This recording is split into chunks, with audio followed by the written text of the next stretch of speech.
अनेकांच्या सुखदुःखात साथ देणारी, खेड्यापाड्यांना शहरांशी जोडणारी आणि सामान्यांची जीवनवाहिनी मानली जाणारी आपली लाडकी लाल परी आज 78 वर्षाची झाली आहे। 1 जून 1948 रोजी सुरू झालेला हा प्रवास आजही तितक्याच दिमाखात सुरू आहे। एसटी महामंडळाच्या 78व्या वर्धापन दिनानिमित्त शेगाव बस स्थानकावर उत्साहाचे वातावरण होते। कर्मचाऱ्यांनी बस स्थानकावर आकर्षक रांगोळी काढून आपल्या लाल परीला शुभेच्छा दिल्या। विशेष म्हणजे महाकाल नगरीकडे जाणारी बस फुलांनी आणि फुग्यांनी सजवून तिची विधिवत पूजा करण्यात आली। यावेळी उपस्थित प्रवाशांनीही लाल परीला वाढदिवसाच्या शुभेच्छा देत या प्रवासातील आपल्या आठवणींना उजाळा दिला। 78 वर्षापूर्वी अवघ्या 9 पैशांच्या तिकिटापासून सुरू झालेला हा प्रवास आज डिजिटल ई शिवनेरी पर्यंत पोहोचला आहे। एसटी केवळ वाहतुकीचे साधन नसून ती महाराष्ट्राची संस्कृती आहे।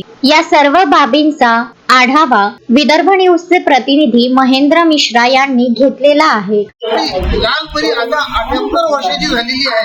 आम्ही सध्या शेगावच्या बस स्टँडवर आहेत आणि इथे जे मॅनेजर आहेत त्यांना आपण विचारूया की काय म्हणतात आपण याबद्दल की आज 78 वर्षाची झालेली आहे। महाराष्ट्रातील सर्व जनतेला एसटीच्या 78व्या वर्धापन दिनानिमित्त खूप शुभेच्छा देतो।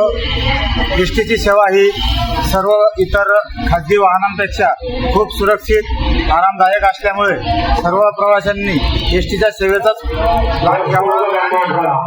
एसटी महामंडळ पर्यायाने शासनाला वर्धापन दिनानिमित्त आणि सर्व प्रवासी जनतेला शुभेच्छा देतो।